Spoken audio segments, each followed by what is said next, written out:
You're listening to Andrew Haunt's Rock Revival with me, Andrew Haunt. I used to write for POWERPLAY Rock and Metal magazine, the national magazine here in the UK, where I used to interview rock stars and review albums and gigs and stuff like that, and I've done it for websites and things like that as well. As you may be aware, I miss doing that if you're a regular listener to the show, and I wanted to carry on doing it, so here I am talking about classic and obscure rock and metal albums throughout the years. So, on this episode, I'm going to talk about an album which, again, as with a lot of these albums, is very special to me and very dear to me in many ways, and this is Adrenalize by Def Leppard. Now, I'm from Sheffield.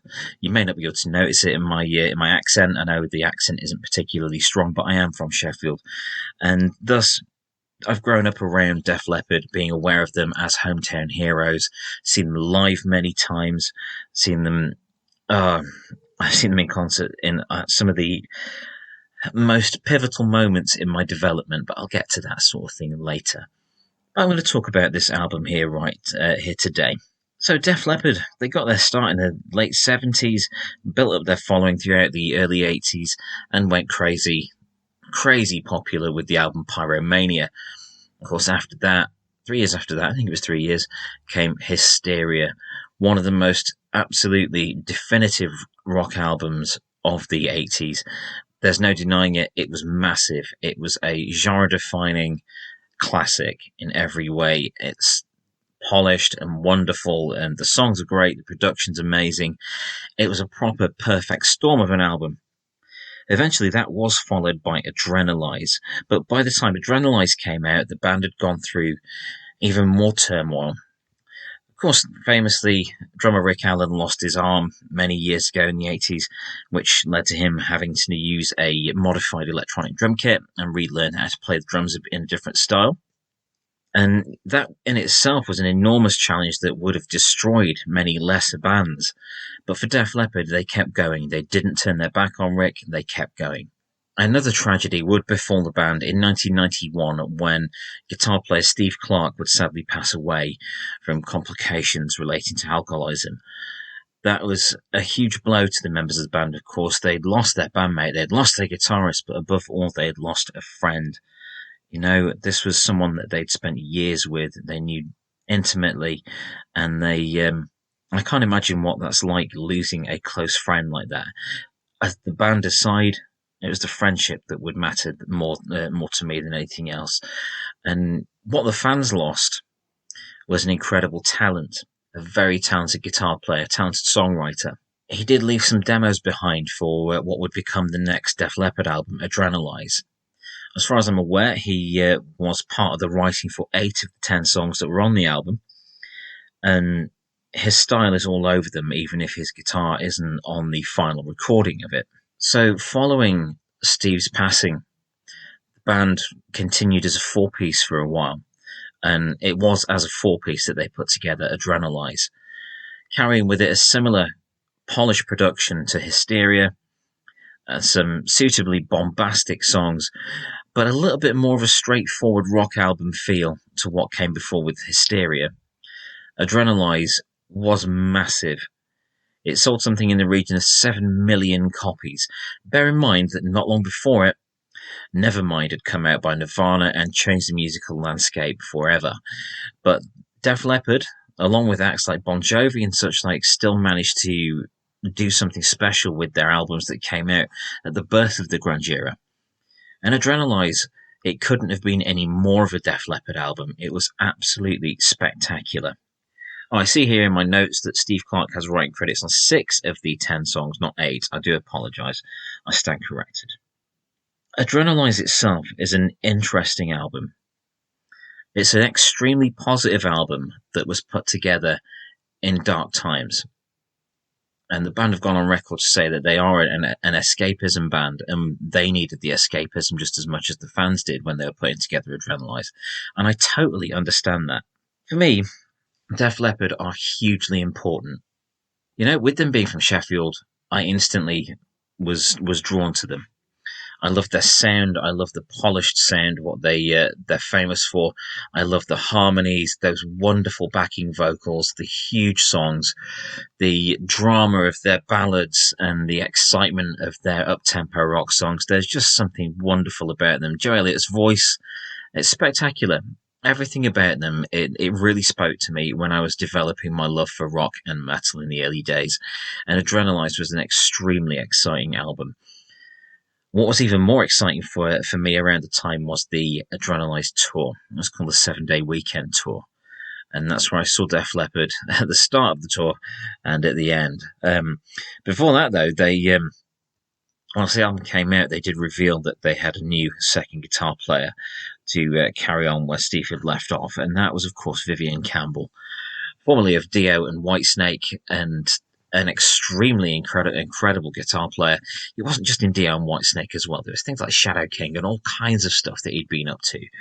But yeah, it's mostly Dio and Whitesnake that he was known for before Def Leppard.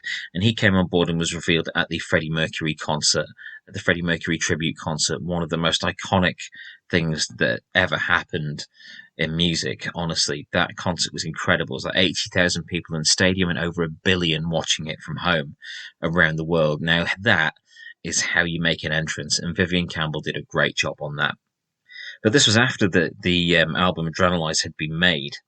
So Adrenalize had been made as a 4-piece. So Joe Elliott on vocals, Phil Collen on guitars, Rick Savage on bass, Rick Allen on drums. And it's a wonderful thing. It's a wonderful thing. It opens, of course, with the absolute anthem that is Let's Get Rocked. Yes, it's cheesy as heck. It's got lyrics that were pretty much completely inspired by Bart Simpson, as far as I'm aware. And it's a delight from start to finish. The video hasn't aged very well with the rudimentary CGI that was used in it, but by God, that song is fantastic, and it never fails to bring a smile to my face. It was a great big single, a huge anthem for them. It's still popular today. I remember the 2 times I saw them live in that part of their era. I saw them at the start of the 7-Day Weekend Tour for Adrenalize in the Round at Sheffield Arena. And at the end of that tour, I saw them at the legendary Don Valley Stadium tour. And that was a brilliant, brilliant day. Brilliant times. I really enjoyed everything they brought to the table. I was much more a melodic rock person than a grunge person. I can certainly appreciate some alternative rock, and everyone that knows me is aware of that. But I was all about Def Leppard for a very, very long time. So Let's Get Rocked opens the album in huge style with a great big fist-pumping anthem. And that's followed by Heaven Is. Now, Heaven Is was a single as well, and to my mind, it's the most AOR-sounding song on the album. It also is a bit more of a Hysteria feel to it. It's one of the moments on the album that feels a bit more like Hysteria, which is it's fantastic. It's 3 minutes, 33 seconds. It's a melodic, upbeat song, and it's got all those Def Leppard trademarks. That is followed by Make Love Like a Man, the cheesiest single I think that Def Leppard have ever put out. I think it is. Did they release Women? I can't remember. Yeah, they did release Women as a single, but I still think Make Love Like a Man is way cheesier than Women. The single, it's a great song. It's a good pop song, as well as being a good rock song. The video is much of a muchness. It was just a performance video. And I think, to be honest, that Make Love Like a Man, it was tongue-in-cheek, but I don't think that the public and the media really saw it that way. I think they were taking it at face value, which is, come on, it was a very tongue-in-cheek song. It was a bit of fun and not intended as a serious statement at all. Hope not, anyway. That was followed by track 4, Tonight, a beautiful ballad, very much in the Def Leppard vein. I did feel it was missing Steve Clark's touch of guitar on Tonight, but Phil Collen does a spectacular job as ever. That was followed by White Lightning, which was written by Phil Collen, Joe Elliott, Mutt Lange, and Rick Savage. 7 minutes and 3, and it was something of a tribute to Steve Clark. And from what I understand, it was sort of a follow-on to Gods of War from Hysteria. And it's beautiful. It's enormous, epic Def Leppard song, and I think it has a little bit of a progressive edge to it, just with some of the things that go on in there. It's theatrical, it's massive, there is a huge chorus, and I remember clearly seeing them during the in the round show at Sheffield Arena, on the 7-day weekend tour for Adrenalize, where Joe Elliott raised his arm to the heavens, raised his hand to the heavens, and said, "This one goes out to Steve Clark," and the place just went nuts. So this continues. Originally, I had Adrenalize on tape. I love cassettes. And so side 2 started with Stand Up, Kick Love Into Motion, which was, I believe that was a further single as well. Yeah, that was a single December 1992. It's not the best song on the album. You know, there isn't really a bad song on the album, but it's not the most memorable song on the album. It's a pretty, not sugary. It's, how do I don't really know how to describe Stand Up, Kick Love Into Motion without sounding like I'm knocking it. I'm not.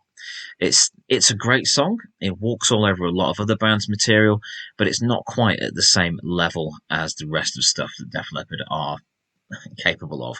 That's followed by Personal Property, which is a bit more of a straightforward rock song. Again, like Stand Up, Kick Love Into Motion, I see why it wasn't used earlier on in the album. It just doesn't have the immediacy of the other material. However, this goes back to extremely high quality with one of the greatest ballads ever. A really heartfelt rock ballad in Have You Ever Needed Someone So Bad?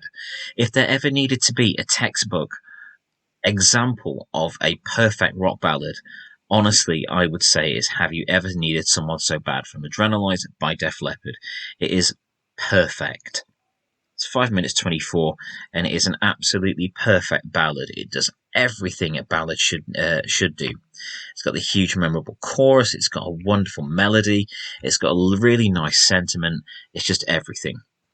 And that is followed by a nice return to the fun party rock of I Want to Touch You, which again is a straightforward party rock song. Hard rock, melodic, uplifting, good sing-along chorus. The album comes to an end. Instead of like a big overblown ballad moment, the album comes to an end on another high point with Tear It Down. Fantastic tune. Tear It Down's a great song. 3 minutes 38. It ends the album on a pretty much perfect high. There were a couple of bonus tracks that were going around, such as Miss You in a Heartbeat, which showed up on Retroactive later on for a wider audience, and She's Too Tough. Both great songs. But yeah, Tear It Down is the actual album ending, bringing the total runtime for the album in at 45 minutes, 22 seconds. There isn't a weak moment. It's not quite the career-defining masterpiece that Hysteria was, but it is absolutely brilliant in pretty much every single way. It's something I've carried with me for a long, long time. Ever since the early 90s when that came out, and I really latched onto Def Leppard in a big way. They've stuck with me throughout my whole life, and I'm really grateful for that. Eventually, when I was writing for POWERPLAY Rock and Metal magazine, the opportunity came up to interview Joe Elliott, and I barely finished reading the message from my editor, Mark, before I sent a message back saying I need to do this immediately. This was in support of Viva Hysteria, which was the Blu-ray set of Def Leppard's Las Vegas residency, where they played Hysteria basically in its entirety, and they'd also done an opening set as a different band and played covers of some of their lesser known stuff. So that sounded really exciting. So yeah, I'm totally up for that. And so I got to sit down and interview Joe Elliott. But this wasn't like a lot of the other interviews I'd done for the magazine, because instead of it just being me on my own in a room with a phone, I thought, I know I need someone with me for this. So I asked my dad to join me. Now, the reason for that is my dad had always been there with me in my early years of getting into rock and metal. My dad taught me how to play guitar. It was my dad that, at the height of my obsession with Def Leppard, drove me around our hometown of Sheffield on a Def Leppard pilgrimage. And we visited the places where they grew up, the places they played their early shows, places they'd rehearsed, and all kinds of things like that while listening to Def Leppard in a car, in my dad's car. And there are photos of me at like 14 years old pointing at plaques outside buildings while wearing a Def Leppard shirt that I'd got at the In the Round show. And it was my dad that I was there with at Don Valley Stadium in 1993. They're getting sunburnt down one side of our face while watching TerrorVision, Ugly Kid Joe, and Thunder open up, and then the glory of Def Leppard's headlining set, which is just beautiful. The whole thing, the gig is on YouTube. It's also available on lots of official releases from Def Leppard, but just check it out on YouTube and then buy the official one, because you're going to want it in your collection. It's brilliant. So yeah, I thought I would ask my dad along. So I had my dad come over. I got the computer going, got all the recording software going, and gave Joe a call. And I was a bit worried, to be honest, before I spoke to Joe Elliott. I was wondering if he was going to live up to expectations. Now, I think my expectations were, I just hope he's down to earth and reminiscent of the people from my hometown. Sheffield is a very down to earth place. It has to be. It doesn't really have a choice. So he answered the phone. He was lovely. It was immediately like talking to an old friend. I'd said to him, I'll just let you know, Joe, that my dad's here, because he's a big fan, and we've been big fans for many years. I hope that's all right. And he's like, yeah, no problem. Absolutely. Thanks ever so much. And then we had this wonderful chat all about, actually, before I go on, before we started the actual interview, Joe says to me, yeah, it's fine that your dad's there. Where are you from? I said, I'm from Sheffield, mate. He says, I thought so. Which part? I said, I'm from Hillsborough. And he said, the wrong end, or the right end if you're Rick Savage. And that's a reference to the football team Sheffield Wednesday and Sheffield United in Sheffield, if you're not aware of that. Not a football fan myself, to be honest, but I got the reference there. But Joe was beautiful to talk to, extremely nice person to talk to, really interesting, very open about things like the hardships the band had been through for so long, and really interesting about all the things they've been up to since then. It was great to reminisce with him, and it was great to be able to say thank you for things like the Don Valley show and the music that the band had provided us for so many years. At the end of the show, at the end of the interview, I did say to my dad, say hello to Joe before we go. And my dad said, hello, it's Martin. I love you. I think you're brilliant. And Joe Elliott was really nice and understanding with it, and was more than happy to say hello to my dad. And it was just a nice experience, and I'm really grateful for that. I'm really grateful for what they have always been, and I'm really grateful that they never gave up. They're a great testament to the human spirit of just not giving up, no matter what life throws at you. And I think that's a wonderful legacy to leave behind, as well as albums like Hysteria and indeed Adrenalize. So thank you very much, Def Leppard, for everything that you've provided, everything you've given. You've always been there for us. We'll always be there for you. I'm Andrew Hawnt. Thank you ever so much for listening to this edition of my Rock Revival.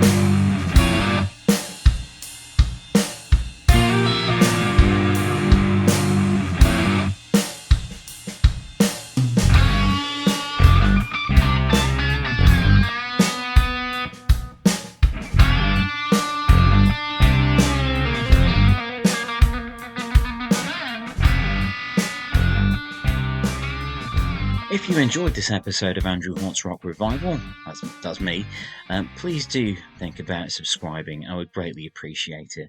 You can also find this podcast on YouTube, on my YouTube channel, where you can also find my shows Planet Hex and a bunch of other stuff actually that I've done on there, including my full-length feature film, The Demon and I. Please do consider checking these things out. I really enjoy making them for you. And if you've enjoyed this episode of the Rock Revival Show, please do feel free to share it with your friends. The more the merrier. I look forward to rocking out again with you very soon.